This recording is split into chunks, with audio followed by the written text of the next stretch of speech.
Podcasts are hot right now. How do I know? Well, you're listening to one right now, aren't you?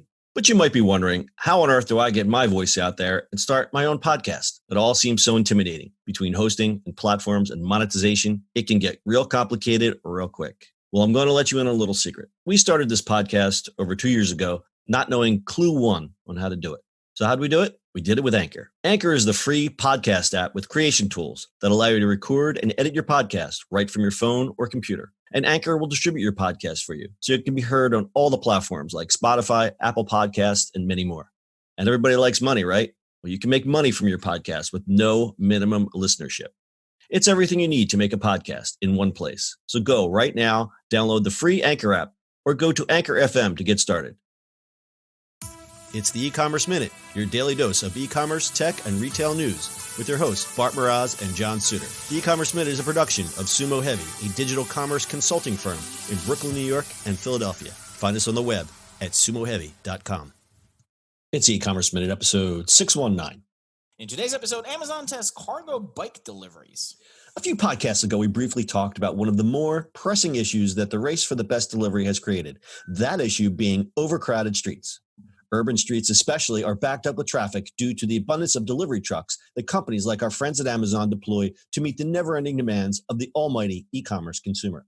Well, it looks like these might be loyal e-commerce listeners because now there are new solutions on the horizon. In an effort to reduce congestion and carbon emissions, New York City Mayor Bill de Blasio announced that the city will begin testing a 6-month pilot program called the Commercial Cargo Bike Program. In the program, major freight delivery services like Amazon, UPS, and DHL will solely use cargo e-bikes to make deliveries. Currently, the mayor's office is estimating that a total of 100 cargo bikes will be introduced.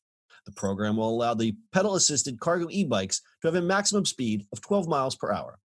Those operating the cargo bikes must complete safety training lessons as well. And the companies will also be required to collect data on the speed, parking, use of bike lanes, and the size of cargo bicycles to send to the Department of Transportation. The testing will begin in Manhattan below 60th Street, which is the area where the city plans to implement a congestion pricing plan starting in 2021. Under that plan, passenger vehicles will be charged as much as $14 and commercial trucks as much as $25 to enter the area during peak commuting hours. New York joins a growing number of places around the world in adopting environmentally friendly commercial cargo bikes, hoping that the move will help relieve congestion in city streets, reduce carbon emissions, lower the number of fatalities involving delivery trucks. In fact, while this is the first time a program like this is introduced to New York City, other cities have already benefited from freight companies using cargo e-bikes. UPS began implementing cargo bikes for deliveries in Toronto back in October 2017, and pedal assist cargo e-bikes in Seattle in October 2018. And Amazon currently uses a fleet of around 90 bikes for delivering groceries in Manhattan and Brooklyn. Bart, I know you have specific thoughts about this, so go ahead. Do you have thoughts? Well, my first thought is, how the hell are they going to charge cars? Well, that's what I thought. It's probably going to be something with a beacon or license plate flash thing. It's got to be a license plate. It's a tech. Anyway. It's got to be a tech solution. Please stop at the toll at 60th Street. Yeah, because that's a good idea. They do it already in London, so we would probably just have to look up how they do it. I'm sure it's a license plate thing. But anyway, it's got to be a license plate thing. So bikes. So before the holidays, I actually was in New York, and the Whole Foods on Houston, which is a pretty ginormous Whole Food, had a whole bunch of bikes in front of it that they delivered groceries. There's at least like 15 bikes just sitting there with people doing grocery deliveries, which was interesting. So I think that's a good thing because there's definitely too many cars in New York. I think Philly could use some, although that's a different story. But there's kind of deliveries I think are easier. I mean, how many times have you seen the Casey Neistat video, right? Where he just got a ticket for not riding in the bike lane, and he's like, they always are blocked. So that's the funny ass video. Well, that's going to be the one challenge because that's not going to change. There's always going to be somebody blocking the bike lanes. But it's mostly delivery people because there's no spots to actually park, and you can't really go down some lanes, and you just can't pull off into the alley somewhere. Yeah, no, I get it.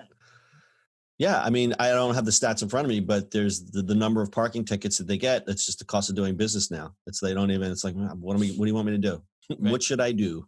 Yeah. Where should I put this truck while I'm delivering these packages? Right. It's also cheaper for them to pay the parking ticket than, try to park somewhere and then deliver slowly. Right. So it's part of, like you said, the cost. I think it's the one problem that will never truly be solved, due to the nature of cities that have already been built. I mean, it's just not, you can't just, cities weren't made for this type of.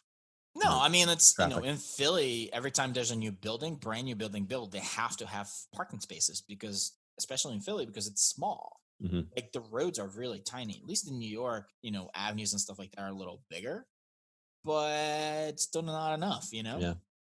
So I think it's an interesting solution. Yeah, it is an interesting solution, but I don't know. Is it practical? Because we have to look at how much cargo basic a UPS or DHL truck holds. Well, how many packages can you put on a bike? 20, 10, 5? Yeah, but I think if you really think about it, like, it actually is already happening. So Amazon has a warehouse behind Empire State Building where Prime Now gets delivered from. So Prime Now is a 2-hour delivery, and they just and it's just messengers on bikes anyway. So it's a quick delivery. If you think about just Manhattan, they can figure out how to deliver it within 10 block radius or whatever that is. And that makes it easier, right? Yeah, so it's just logistics, right? Logistics of it. And when we say bikes, I mean, I'm sure theater of the mind here, people are going, "Oh, this guy's on his 10-speed with a bunch of, with a backpack." No. The UPS cargo e-bikes are actually, imagine something that is almost the width of a car with a big windshield on the front of it, some cargo space in the back, and then the driver. It's not really like he's out on his, what's the city bike? He's not out on a city bike backpack full of goodies like Santa Claus. Yeah, it's not quite like that. They're a little bit more sophisticated, at least in the UPS ones. I think we did a report last year about that. They launched in Fort Lauderdale. They had the UPS electric delivery bikes in Fort Lauderdale. They did a test there. I don't know if they still have it there, but again, they're not. It's not just like a 10-speed bike driving around the city. So they probably take out the same amount of width almost, but the fact is that they're not this giant truck that has to park and could probably say, you know what, I need to go around and go up on the sidewalk. I'll do that if I need to. Right. All right, let's wrap this one up with stat time. Speaking of congestion in the streets, according to the Department of Transportation's 2019 mobility report released in August, for-hire vehicle trips increased 81% from 2013 to 2017, which is the most recent year for which the data is available. Meanwhile, 45% of residents receive a package sent to their home at least once a week. And finally, according to New York State Senator Brad Hoylman, New York City sees over 1.5 million packages delivered every single day. Wild, man. You guys got anything else? Nope. All right, that's your e-commerce minute for today. We'll see you on the internet tomorrow. That's it for today's show. If you like the show, do us a favor and subscribe or leave us a review on iTunes. And don't forget, you can now listen to the e-commerce minute on your Amazon device. Just add e-commerce minute to your flash briefing. And finally, if you have a comment or suggestion or just want to say hi, find us on social media @SumoHeavy.